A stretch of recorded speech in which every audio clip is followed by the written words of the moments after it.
Hello, guys. A warm welcome to the session today. Good morning, good evening, good afternoon, based on wherever you are in the world.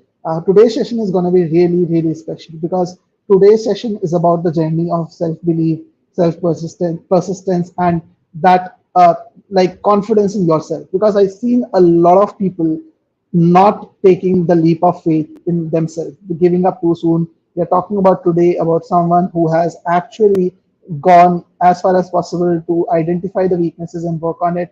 So today's journey is going to be very, very inspiring, and it is very close to my heart because honestly, I remember my GMAT days when I prepared for GMAT. Like after 6 months of full-on preparation, I was like completely into it, and even then, I saw my verbal score to be really, really bad. Like Akshay's score was definitely much better. He is much better performer than I am, but after 6 months of prep, when you see a verbal score of 13, you kind of feel really, really bad about yourself that all that effort has gone to waste. And those times, like I used to feel that GMAT is probably not my cup of tea. And it's very easy to give up in those cases. So any one of you who is here with us, I see about 6, 7 people live in the session right now. Any one of you who is struggling to improve their scores, or let's say are getting to a decent level, but you want to take it to the next level, you want to overcome that sport plateau, you are in the right place today. So without any further ado, let me invite Akshay to the meeting. And Akshay, by the way, is in Japan. So Akshay, thank you so much for taking out time so late. It's technically 11 p.m., like way past sleeping time, but Akshay has been here with us to share success tips. So Akshay, tell the users more about yourself. What is that you do? Let's start with your quick introduction. Thank you so much, Piyush. So, hi everyone. I'm Akshay. So, I'm basically from Bangalore, India, and I moved to Japan immediately after my undergrad. And I started my career here in robotics, and I eventually transitioned into technology consulting. So now I work in a big four company in the blockchain space, and I've Okay. been preparing for the GMAT for the longest time now. And yeah, it feels good to be here. I'd like to thank Piyush for having me It here has today. it has been a very, very, very long journey, like more than 2 years. Like you were just recollecting our initial discussion. So this was way back, I think in December or January is when we connected first time over a quick discussion. And Akshay was telling me even then he had already spent about 2 years into the GMAT prep. So let's hear it from you, Akshay. Like when did your GMAT prep start? What how did it start? Just run us through the initial things. Yeah. Yeah, so I think, like you mentioned, I started preparing for the GMAT pretty much since I came to Japan, and Okay. I'd given my first attempt probably in 2021, in Mhm. somewhere around this time of 2021, and Okay. from then on, I'd given around a couple of attempts then, but then I was very unclear with my whole preparation process, and it was a little on and off, if I must say. Okay. And then I took a break for a while because things got busy in Japan, and then I was trying to get used to the life here and a lot of other commitments which came up. But then I always knew that I wanted to take it up again, and that wasn't the final score that I was going to end up with. And then I recently started again towards the end of last year. And then even then, I was still not satisfied with how my preparation was going. And I think that's the time I reached out to you. And then I've been with GMAT Wiz ever since. That's great. So again, Akshay also like most of the Indians. Again, he's in Japan, but still his roots has been from India. So most of the people Akshay has struggled primarily with problem. I should not use the probably the word struggle because that's an overused term also. In the first round, I think you scored around a 35, right, in verbal, and then it has been in that plateau of 33, 34, 35 in that range only, Mid basically. 30s. So, Yeah. 330s, right? So over 4 attempts, the score was around that number. And then obviously verbal was a problem area. Quant was definitely something which is like has been a 49 or more always since the first attempt. So like, what do you feel went wrong in the initial stages of your verbal preparation, or what were your learnings? Let's not use the term what went wrong. Verbal 34, 35 is still a decent enough score. Many people will just take it for anything, but still, what were your learnings from the initial attempts? Like what could have gone better? So I think back then, first was that the approach was not structured. I think, like most people who are preparing for the GMAT, there are like a bunch of sources and forums where a lot of people have a lot of opinions about how to go about verbal. And coming from that Indian background, again, I think uh, speaking English has never been a problem. Communicating effectively has not been a problem. But on the GMAT, that is not what is tested, and it hits you hard when you do take the exam and then see that score, and then you realize that okay, my English is not as good as I thought it It's not was, just at least English. Yeah. from the exam point of view. And then even finding that structured approach, even if you think you found it, getting to apply the same thing during the exam is a whole other ball game.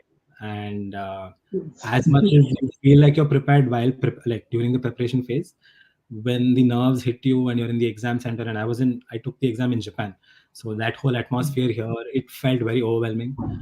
And you just, all that process just goes out the window, and you end up going back to your age old methods of guessing and then going with the sense of what the sentence feels like.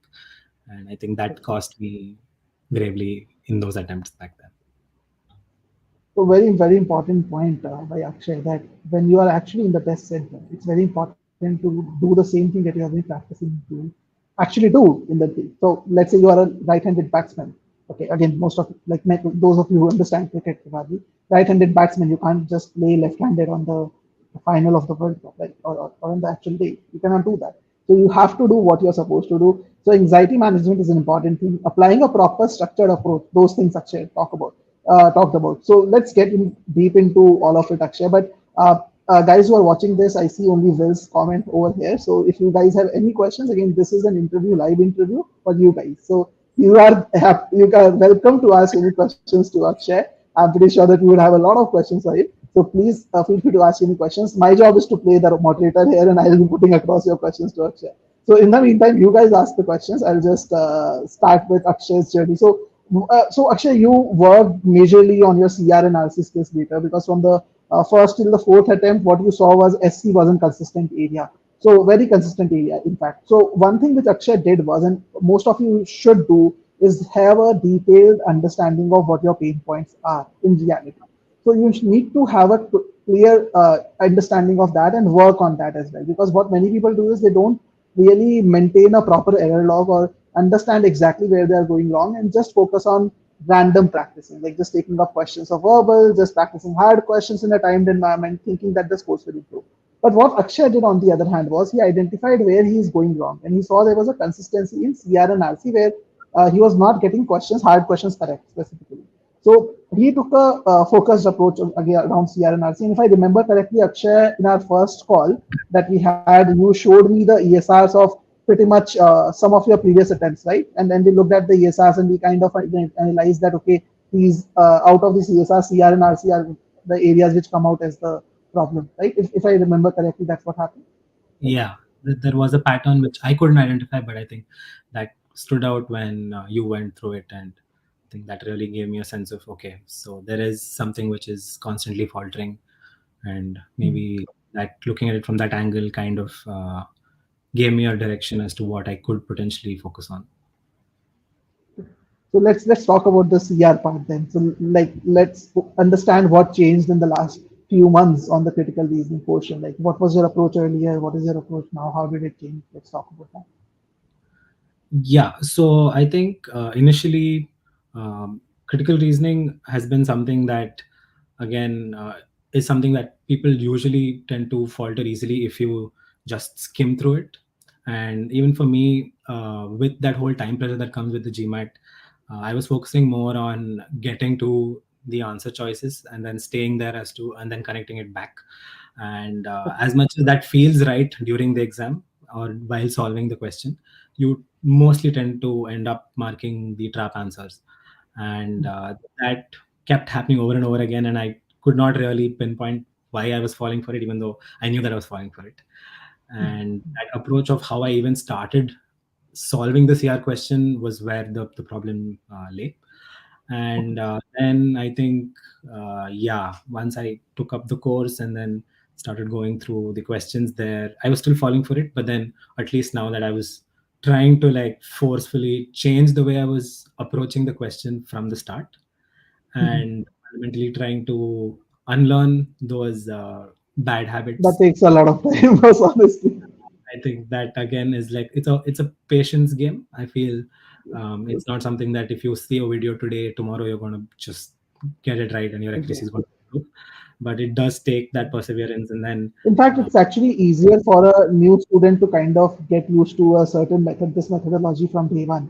But since you had been preparing for quite some time, it actually takes a lot of effort to unlearn. So it's a very, very difficult task. Only those of you who have done prep for more than like 5, 6 months can only understand this. No one else will be able to probably relate to it because you kind of go back to your usual methods again and again. So Akshay, just to dive deep into it. So you mentioned that you started reading the questions better.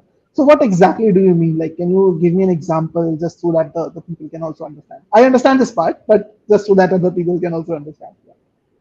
yeah, so I think essentially the GMAT tests certain things that from a candidate, and when it comes to critical reasoning, it's less about how fast you can just see what is being said, but spending more time about why each sentence is written and what is that Mhm. connect between the entire argument.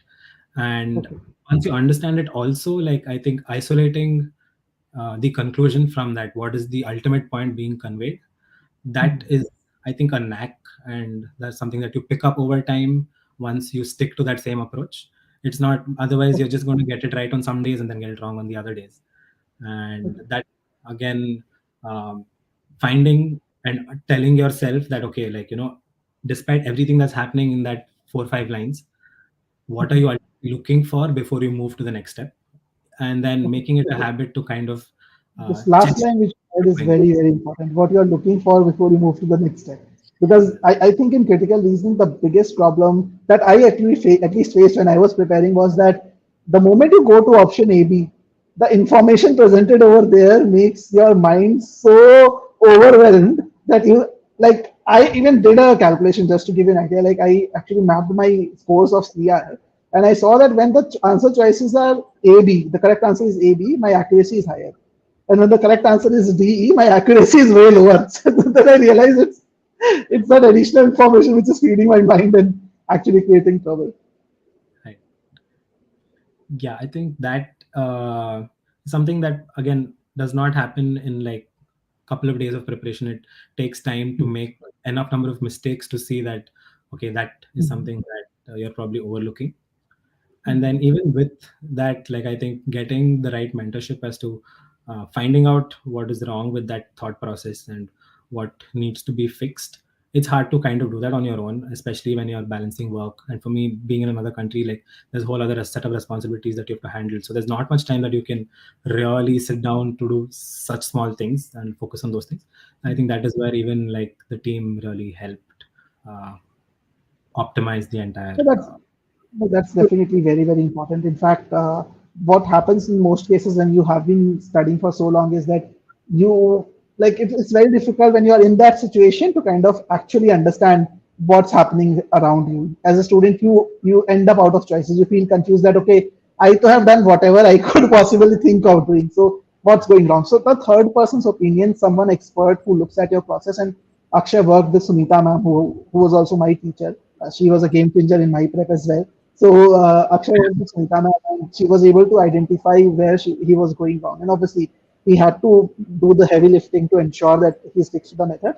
But in critical reasoning, one thing which is very, very critical is as you move forward while reading the sentences, just to summarize what Akshay said, you have to focus on the conclusion very well. You have to identify the conclusion very well. And you have to understand how the various sentences are connected to that conclusion. Something which at GMAT we call as the line of reasoning or scope of the argument, basically. And if you see in most of the question answer choices, they will actually attack something which is outside the scope of the argument. In many, many close choices, they do that. And you have to understand what is within the scope and outside the scope. So that's something which is very critical and it takes time, it takes effort. So if you are a retaker and you are assuming that, okay, you know what, you watch this video today and tomorrow or within a week your score is gonna go up, no, it doesn't happen that way. You have to put in the hard work and effort. And kudos to Akshay. He's still working on his next attempt. And we are very confident that we can actually breach the 750 mark. We had a discussion in the morning, like around the same. We have a discussion scheduled for tomorrow as well. And who knows, we might invite Akshay again for another interview to kind of talk about the next jump that we had. Okay, so again, there's some fine tuning that we are doing still with the test taking strategies bit, and also we're still doing that. So let's talk about RC, and I think we have a question from Pratika as well on the same. Any tips for RC and reading suggestions? And now that the GMAT Focus Edition is coming in, CR and RC are going to be even more important for people. So anyone who wants to prepare for the Focus Edition, these tips are going to be really helpful for you. So let's talk about this, Akshay. Yeah. Yeah, I think RC again, this uh, talking to Sunita and really deep diving into how to approach RC really helped me like solidify those really tricky questions. I think that start coming once you cross the 700 mark. So till then, RC wasn't a problem before because I think to a certain extent, reading the passage and then kind of having a gist of what is happening in general helps in the lower questions. But then as the exam starts getting tougher, the passages, even it could get smaller, but it gets very dense. And they're really taking time to slow down, which is again like paradoxical, but in an exam which is very fast paced, to slow down your reading and then taking time to really ask yourself whether you've understood what you've read so far, and then Very trust difficult to that do. move forward, that you will make up for it when the questions, when you get to the questions, is again something which is easier said than done. I think most people would, I think, falter there, and I that's also what cost me a lot in the beginning. But really talking to Sunita and then really understanding that, okay, fine, like, this is how you should, like, she kind of gave me a few examples of how she would go about reading a passage, and then looking at it from that, external lens gave me a sense of, okay, like, that is not something that I'm doing, but I should give that a shot. And then really slowing down, and then I never really had a habit of taking notes, so I think that was further solidified when you actually start reading slow. That necessity to take down notes and then just get lost in the jargon really goes away, and you really Hmm. fundamentally kind of it's what the author is trying to convey stands out, and that really helps even when you get to the harder questions, because as the questions get harder, that bigger picture questions or that bigger picture understanding will mostly get you the right answers than trying to remember everything. It will actually help you eliminate those two close choices that you generally get stuck with. So that's the main thing. So basically, what you said, Akshay, was like it's a two-step process, I think, in RC. First is you have to work on your skill, and your skill is all about making sure that your process is improved. So what Akshay did was he started focusing more on connecting the information, focusing more on the intent of the author, what is the author trying to say, and for that he has to slow down. He had to slow down his reading process. So earlier he was focusing more on the identification of quick summary of what is there and getting to the passage again. So that approach has changed. That's the first part. But the second part, which is also very, very critical, is to actually do it on the test day as well. So in that pressure, especially when you come to the third RC, maybe that's when things will actually go worse. You see hardly any time left on the clock, and that's when you have to decide and read slow. It's very, very difficult to do so. And trust me, as much as I say GMAT is a test of your capabilities, it is also the test of your mental strength. It is also your test of your calmness. Okay, and that's there with anything. And everyone who has scored a 730, 740, 750, all those people have actually endured that like anxiety to be there. They make sure that they've tackled that very well. So make sure that you also do that. Akshay, I'm pretty sure is still learning it. We still had a discussion in the morning not to fall for it in the test. Like it still happened in a mock test a bit here and there. Just to give you data, we were analyzing a mock which Akshay took first time today, and he yesterday I think, and he actually got a very very solid accuracy in the first 16 17 questions. There was just one question incorrect. He was like off the chart. He was so doing so very well, and then came an RC where again similar thing happened that he felt the RC was shorter. He read it slightly faster, and then again things went a little south, but still he ended up with a verbal 40, which is a decent enough score in my opinion. But yeah, still important to kind of focus on those areas. So it's two tasks: working on your skill and ensuring that you stick to it. So both the things are very very critical overall. So I'll take up Will's question. So Will is asking, how do you balance being a working professional, personal life, and studying for GMAT? it feels like there is not enough time. And again, in case of Akshay, there's another challenge that he's in a different country. So, and that too, Japan, where basically getting help, house help is very, very expensive. So, a lot of things probably Akshay needs to manage. So, how do you do that, Akshay? That's also something that I learned over time, I think, with the experience of these multiple attempts, that uh, creating those priorities uh, in the day, be it like maybe waking up an hour earlier or staying up an hour later in the night after work, or maybe once everything's done, like your dinner and everything, and then sticking to it. That discipline is, I think, something that is very underrated, and it's very easy to take a break on a day or like day or two when things are a little overwhelming, but then still finding that small window to just get some amount of prep done, especially in this, like the recent past. I think that really made a difference in terms of kind of getting over that mental, that anxiety of like, let's say, just the exam as the whole journey.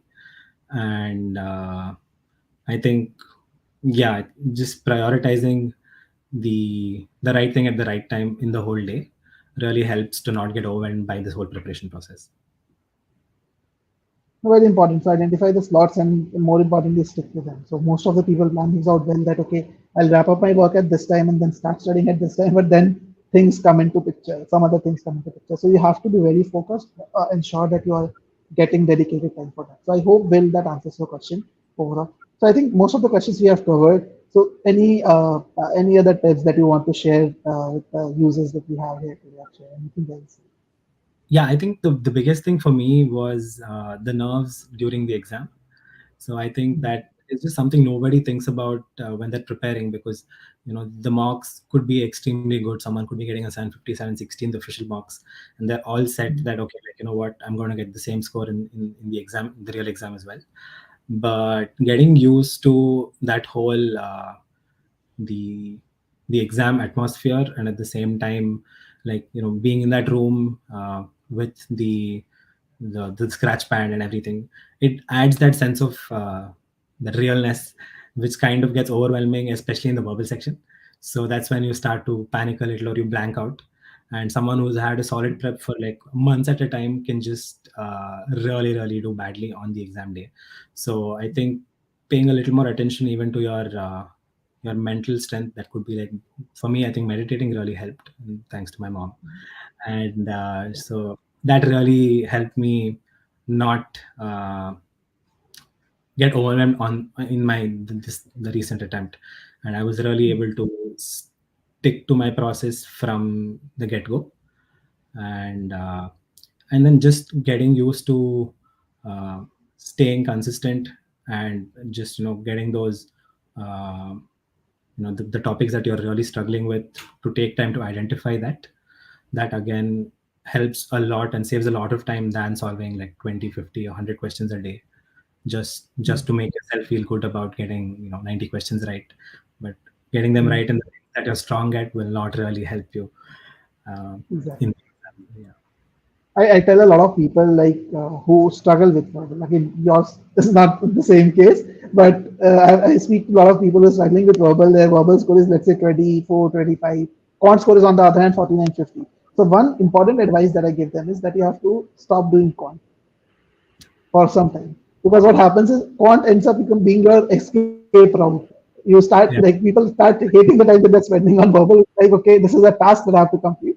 You have to start enjoying learning the process for the verbal questions. You have to start enjoying that process as well. And very important point that Akshay brought out. So please make sure that you focus more on the number of questions, not on the number of questions, but basically the quality of the learning that you're getting from each question. Okay, so I'll probably take up one more question. Radhika has asked a couple of questions there. How to decide? Okay, so Radhika's first question is how much time did you spend on quant and verbal regularly? So this is something similar to what you were talking about just right now. Yeah. Yeah, so quant, I think, yeah, like Piyush mentioned, I was oscillating somewhere in the 49-50 range. So I knew that, okay, like, I getting putting that extra effort to get that 51, where the like, instead of spending probably more time to improve the verbal score from like the mid 30s to 40, it would be a better investment of time. So I was just probably out of, let's say, if I'm studying 2 hours on a weekday, I would dedicate probably an hour or more than like an hour and a half on verbal, mostly on RC. I mean, that also it was like 1 hour of RC, sorry, CR, and then like maybe 20 minutes of RC, couple of passages, and then SE just to brush up some concepts that I might have faltered in that week. Just to stay And in touch, basically. yeah, so quant was just I used to take adaptive tests, like maybe the GMAT club tests, and even on the GMAT Wiz platform, I was taking like the Wiz quizzes just to find out what mistakes I make. I used to look forward to make mistakes just so that I could note down the concepts that I didn't know, so that I could add it to my error log and then brush up on that. Thank you so much, Akshay, for taking our time today. So late. I should not even say the word evening in the night.